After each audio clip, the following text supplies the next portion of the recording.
नमस्कार प्रिय भारतीयों, मैं क्लासमेट हिंदुस्तानी। तो पिछले कुछ दिनों में बहुत सी घटनाएँ हुई और दर्दनाक हुई हैं, जिनमें कि मासूम शहरियों को मारा जा रहा है, दोनों साइड में, चाहे इज़राइल हो, चाहे ईरान हो। एक बड़ी विचित्र सी स्थिति है, चाहे यूक्रेन का युद्ध हुआ, चाहे गाज़ा पे हमले हो रहे हों, चाहे मासूम बच्चे मारे जा रहे हों, चाहे इराक हो, चाहे इस दुनिया में इंसानियत खत्म होती जा रही है। और जब इंसानियत ख़त्म हो रही है, देश अपने स्वास्थ्य के बारे में सोचते हैं, तो उनसे ऐसा लगता है कि हम ख़्वामख़ा ही जी रहे हैं। अरे! कल को कोई आपको गोली मार दे और फिर एक पुलिस के इन्वेस्टिगेशन होगा और कुछ होगा, उसके बाद वो आदमी खो गया, उसका परिवार एक तरीके से उस गम के अंदर, दुःख के अंदर ज़िंदगी काटेगा। लेकिन किसी को फ़र्क ही नहीं पड़ रहा, इंसान चले जा रहा है। हमारे हिंदुस्तान की फ़ितरत रही और ये पिछले कुछ सालों में, मैं 2014 से पहले भी कहूँगा कि पिछले 30-40 साल के अंदर हमारे हिंदुस्तानी की फ़ितरत बदली है। जो लोगों की केयर करते थे, वो केयर करना उन्होंने बंद कर दिया। कोई गिर जाता था तो उठाने आते थे, और जब से मोबाइल टेक्नोलॉजी है, उसके बाद तो फ़ोटो और रील बनाने वाला काम चलने लगा। उतना डिग्रेड हो रहा है। उसके बाद 2014 के बाद दक्षिणपंथियों ने जब यहाँ सत्ता सँभाली, उसके बाद तो चीज़ें बदल गई। तो जहाँ एक हिंदुस्तानी एक खुददारी का जीवन जीता था, आज उसे ये कहा जाता है कि तू एक स्वार्थी बन। आज डिबेट्स में हम देख रहे हैं, ईरान हो, इज़राइल हो, आप किसका साथ देंगे? अमेरिका हो, ये हो। तो कुछ सपोर्टर दक्षिणपंथी को कहते हैं कि हम तो मौके का साथ देंगे, जो हमें फ़ायदा पहुँचाएगा हम उसके साथ देंगे। कितनी गलत बात की जा रही है। साहब, हम 150 करोड़ लोग हैं, जनसंख्या होगी तो पता चल जाएगा। हम 150 करोड़ लोगों को स्वार्थी, बेईमान बनने को बोल रहे हैं। जब ये बन जाएँगे, तो क्या गारंटी है कि ये देशभक्ति का जो पैमाना है उसको पूरा करेंगे? आप समझिए, आप मोरल जो नैतिक शिक्षा कभी हुआ करती थी ना देश में, हमारे एजुकेशन में नैतिक शिक्षा हुआ करती थी कि बड़ों का आप सम्मान करो, झूठ मत बोलो। आजकल की 2014 के बाद नैतिक शिक्षा क्या हुई है कि झूठ तो ज़रूर बोलो।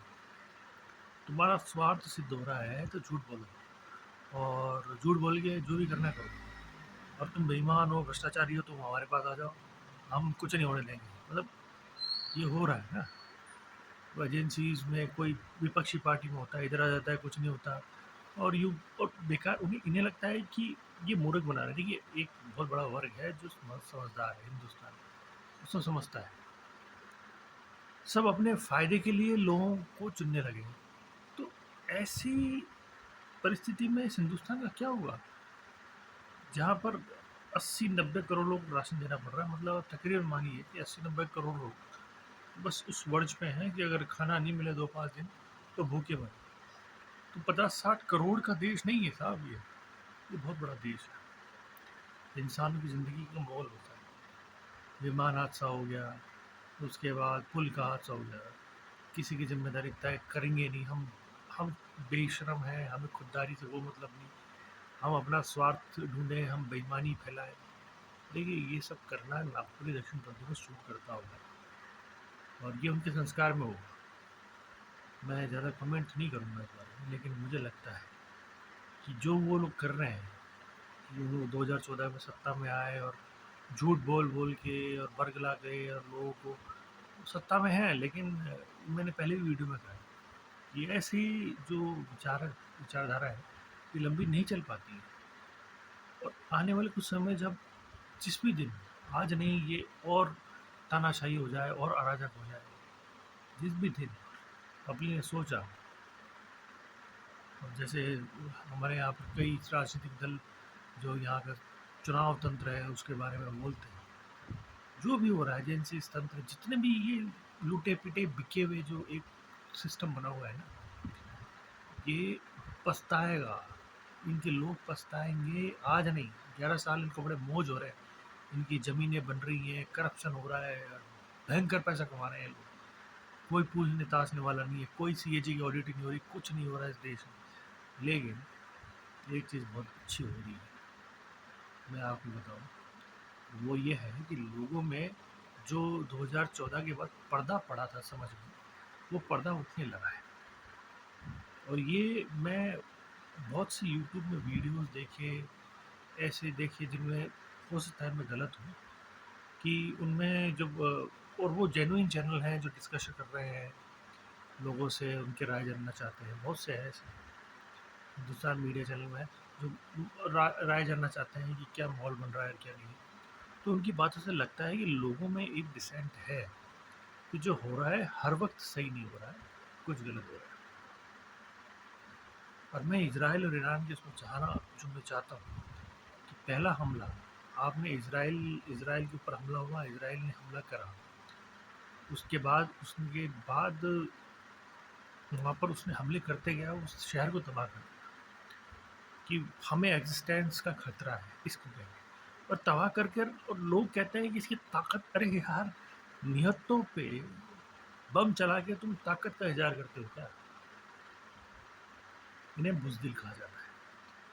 फिर आप का सब काम हो गया, आपने अपने जो भी एग्जिस्टेंशियल थ्रेट थे ठीक है, जो अलगाववादी आतंकवादी संगठन है उनको आपने मारा, कोई दिक्कत नहीं। आप फिर एक संप्रभु देश के ऊपर आपने अचानक हमला कर दिया, हमें इससे भी थ्रेट, अरे अरे ठीक है यार, आप एक कमज़ोर देशों को लड़ रहे हैं, आपकी हिम्मत हो तो आप एक ताकतवर देश से लड़ के देख लीजिए आपको क्या होगा। लेकिन नहीं, हम उधर भी बम पटकेंगे।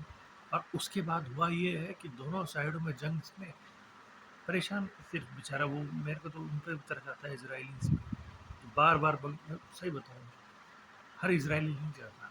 और मैं तो समझता हूँ कि 70-80% जो लोकल इसराइली है वो नहीं चाहेगा कि इस तरीके से हमले होते रहे। अरे यार, उनकी बच्चों की ज़िंदगी को पनप देंगे। उधर वो ईरानी भी जो है वो नहीं चाहेंगे कि हम ऐसे कोई काम करें। अरे उन्होंने संवर्धन कराया नहीं कराया, उसको बातचीत के टेबल पे लाकर आप बात तो करिए, क्या है क्या नहीं है। आपने आप उसके अंदर जा नहीं सकते, आपने वहाँ जाने की पाबंदी लगा रखी, वहाँ से बाहर आ नहीं सकते उसकी, अरे पाबंदियाँ लगा लोगों की आप। ये ऐसे नहीं चलते हैं ट्रेड्स, पता नहीं किन पागलों के हाथ में है। ये एक इंटरनेशनल अफेयर्स का एक वो चला गया है, जो सिंपल सा कॉमन सेंस होता है उसको फॉलो नहीं कर रही है, अपनी एक रिलीजियस सेंटिमेंट और पर्टिकुलर इंडिविजुअल हेट्रेड की वजह से ये सारे काम। मैं चाहूँगा कि आप मेरे चैनल को सब्सक्राइब करें और आपकी फीडबैक मुझे बहुत सपोर्ट करेगी। जय हिंद, जय भारत।